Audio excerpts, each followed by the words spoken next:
Good morning, everyone. Today, we are presenting the Cashgate Scandal in Malawi, one of Africa's biggest corruption cases. Our group will cover the background, how it happened, the consequences, and recommendations for prevention. Here's our team structure. Each member will cover a specific section of this case study. What is Cashgate? Cashgate is the massive theft of public funds uncovered in September 2013 at Capitol Hill's Malawi government headquarters. Accountants used the electronic payment system to pay fake companies for goods never delivered, then deleted records to hide it.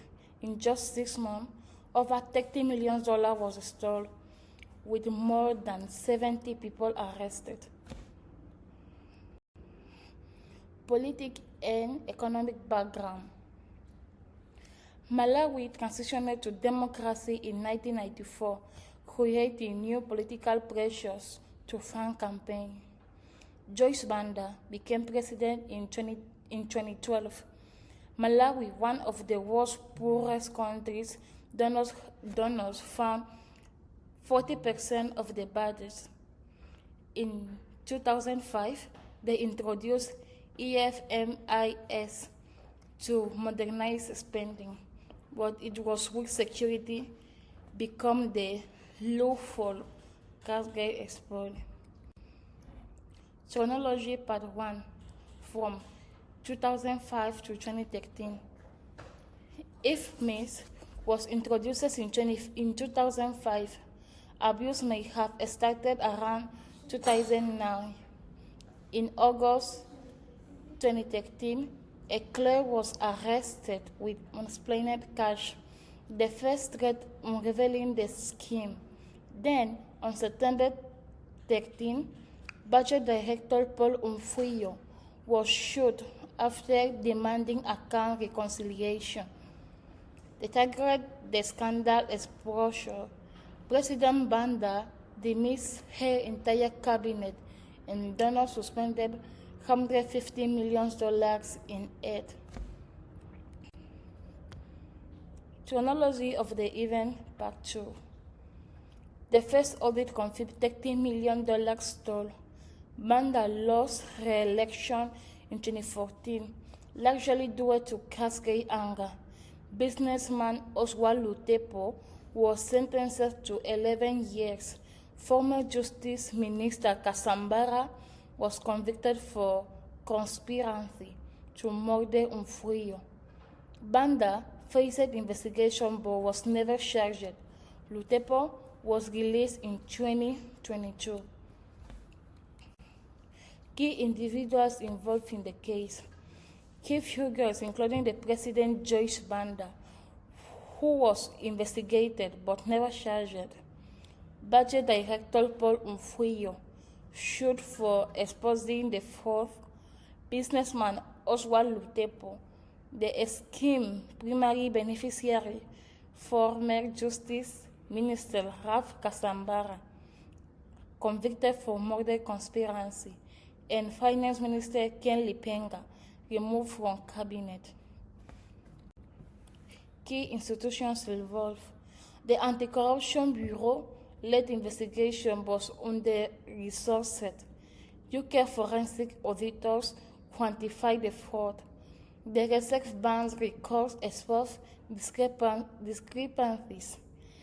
IFMIS was the system exploited. International donors suspended aid in response. Hello everyone, my name is Kailash Jeremiah Swante. I am the member number 2, and now we will be talking about how the corruption occurred. The corruption occurred in 4 main steps.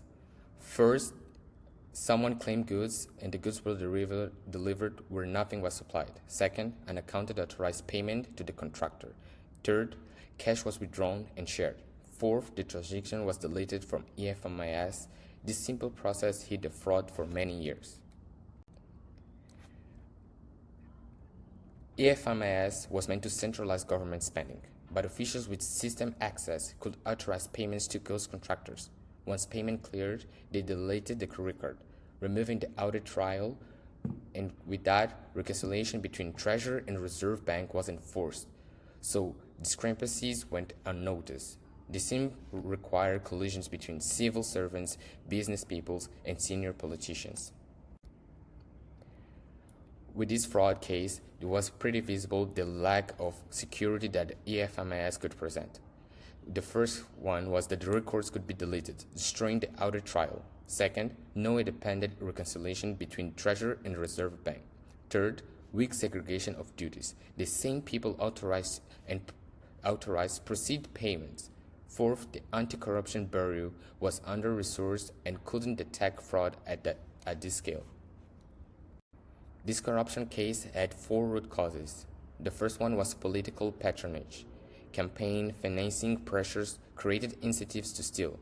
Technology outpassed. AFMS was introduced without proper controls, and then they had weak whistleblower protection.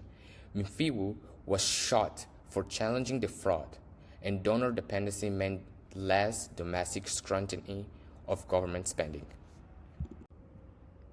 Now I will talk about the mistakes, the impact, the legal action, and the lessons. Faults committed. Many people made mistakes. Some government workers approved fake payments and deleted records. Some business people took money for goods they never delivered. Some senior officials planned and benefited from the fraud. The control systems were weak and did not stop the fraud for many years. Economic impact. The economy was badly affected. Donors stopped $150 million in aid. Inflation went up to 28% in 2014. The government deficit increased from 15 billion to 14.4 billion kwacha. The IMF delayed loans. The country's money also lost value.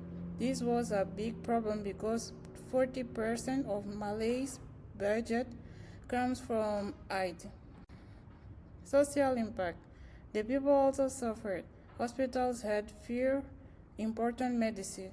Many patients did not get the treatment they needed. Price became higher, so life became more expensive. People lost trust in the government and many protested. The scandal also hurt Malawi's reputation in other countries. Legal action taken. More than 50 people were arrested. Many admitted they were guilty. Lepetu was sentenced to 11 years in prison for fraud and money laundering. Kasambara was found guilty of planning to kill Miffuyu, but President Banda was never charged.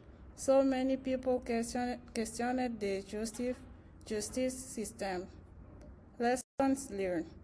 The main lesson is simple. Technology cannot stop corruption by itself. Strong control, regular audits, honest reporting, and fair institutions are also needed. Kashati was the accountability is very important. Good day, everyone. I'm member number 4, and I'll be representing the recommendations, conclusions, and the reference for the Cashgate Scandal. The first recommendation is to improve the security of the IFMS system so that no single person can create, approve, and delete payment records. The second recommendation is to make sure that different people are responsible for approving, processing, and checking the payments. This reduces the risk of fraud. And the third recommendation is to carry out the regular internal and external audits so that suspicious transactions can be detected early.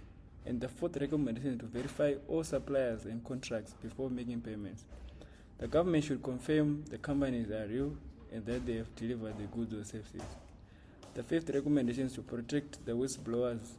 People who report corruption should be protected from the threats and retaliation. And finally, the Anticorruption Bureau should be given more independence enough funding, and stronger powers to investigate the corruption without political interference.